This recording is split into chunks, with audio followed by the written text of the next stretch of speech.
नमस्कार दोस्तों, स्वागत है आप सभी का अपने YouTube चैनल लोक विचार में।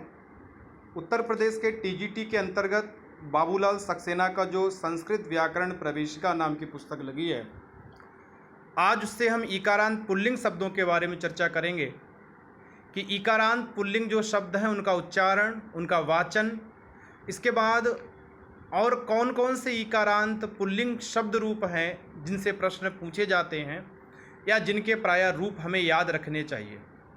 चलिए आज हम बात करते हैं सबसे पहले ईकारांत पुल्लिंग शब्दों के अंतर्गत हरि शब्द रूप की। तो सबसे पहले हम इसमें उच्चारण की बात करेंगे कि हरि शब्द का जो उच्चारण है वो किस प्रकार से किया जाए।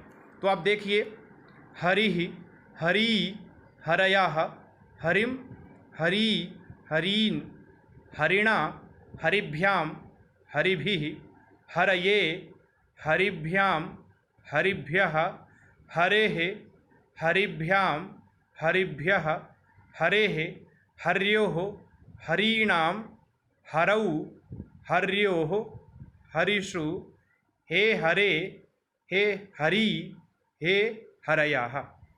तो ये तो उनके लिए उच्चारण है जिनको प्राय करके रूप याद हैं और एक बार आवृत्ति करना चाहते वो इस प्रकार से उच्चारण कर सकते हैं। और जो लोग प्रायः पहली बार इस रूप को पढ़ें और उन्हें लगे कि बढ़िया आनंद के साथ इस रूप को पढ़ा जाए, इस शब्द रूप को बढ़िया आनंद के साथ गाया जाए, तो उनके लिए मैं दो पद्धतियां यहाँ पर रखूँगा कि दो प्रकार से हम इसको गा गा के भी याद कर सकते हैं, क्योंकि गाई हुई चीज़ बहुत जल्दी और बहुत आसानी से याद हो जाती है।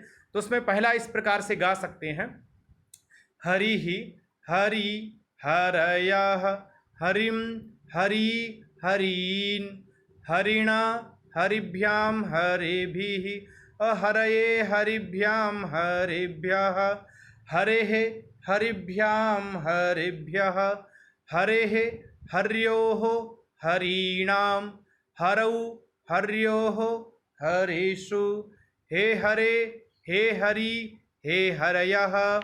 ये जो है इस प्रकार से भी गा सकते हैं। और एक जो पद्धति है वो है कि विभक्तियों को साथ में लेके गाया जाता है, कि हम विभक्तियां भी साथ में बोलें और उसको गाते भी चलें।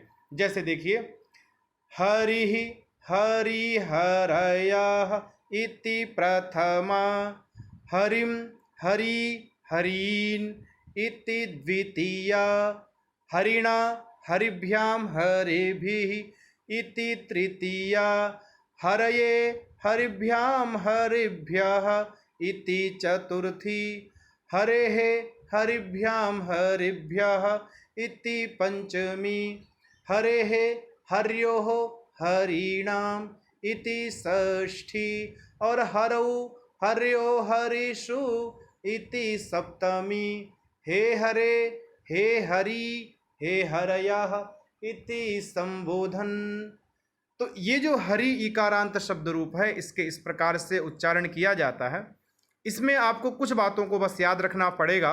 उन बातों को याद रखने से ही आपको हरि का रूप जो है वो कंठस्थ हो जाएगा। इसमें पहले ये देखना पड़ेगा कि किन किन विभक्तियों के और कौन कौन से वचनों में एक जैसा रूप बनता है। जैसे अगर हम बात करें तृतीया और चतुर्थी और पंचमी, तो इसका जो द्विवचन है वो तीनों का एक जैसा ही बनता है, हरिभ्याम, हरिभ्याम और हरिभ्याम। अब हम बात करें अगर चतुर्थी और पंचमी के बहुवचन का, तो इनका रूप भी जो आपका एक जैसा बनता है, हरिभ्यः, हरिभ्यः। अब बात करें पंचमी और षष्ठी के एक वचन का, तो इनका रूप एक जैसा बनता है, हरेः, हरेः। अब बात करें प्रथमा द्विवचन का और द्वितीय द्विवचन का और इसके साथ ही संबोधन द्विवचन का, तो इसका रूप बनता है हरि, हरि और हरि। ठीक है। इसके बाद एक विभक्ति रह जाती है जिसके वचन रह जाते जहाँ एक जैसा रूप बनता है, षष्ठी द्विवचन और सप्तमी द्विवचन में हर्योः, हर्योः, इस प्रकार से आपका रूप यहाँ पर बनेगा। देखिए, इस प्रकार से हम अन्य जो इकारांत शब्द हैं उनका रूप चला सकते हैं। जैसे यहाँ पर कुछ रूप दिए हुए हैं, जैसे मुनि, कवि, अरि, ऋषि, विधि, गिरि, अग्नि, वह्नि, ध्वनि, निधि और नृपति, यति, रवि, अतिथि और सारथि। इनका भी रूप आप इसी प्रकार से बिल्कुल गा गा के मस्ती में चला सकते हो। चलिए एक रूप चला के देख लेते हैं हम इसका रवि का। रवि रवि रवयः रविम रवि रवीन रविणा रविभ्याम रविभिः रवये रविभ्याम रविभ्यः रवेः रविभ्याम रविभ्यः रवेः रव्योः रवीणाम रवौ रव्योः रविषु हे रवे हे रवि हे रवयः। तो इस प्रकार से आप इकारांत पुल्लिंग जो शब्द रूप हैं उनको बहुत अच्छे से, बहुत अच्छी प्रकार से आप बार बार वीडियो को देख के बार बार उच्चारण करके आप सीख सकते हैं और टीजीटी में आने वाले प्रश्नों को आप बहुत अच्छे से हल कर सकते हैं। सभी को मंगल शुभकामनाएं। नमः संस्कृताय।